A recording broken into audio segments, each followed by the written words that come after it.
luci tu sono poche mare più lontane sta. Un applaudito concerto di Eddie Napoli ha dato il via a Piedigrotta Bideri 2023, manifestazione dedicata alla canzone classica napoletana che fino al 17 dicembre proporrà esibizioni live, masterclass e una lezione musicata su Caruso, Murolo e Bruni.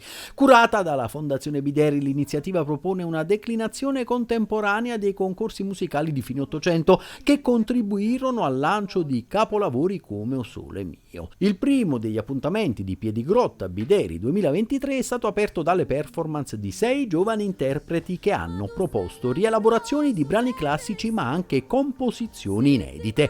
La prima storica voce maschile dell'orchestra italiana di Renzo Arbore ha concluso poi la serata. Ecco come ha spiegato il senso di quel progetto musicale di grande successo. Abbiamo fatto un lavoro di restauro, se vogliamo, di rivisitazione.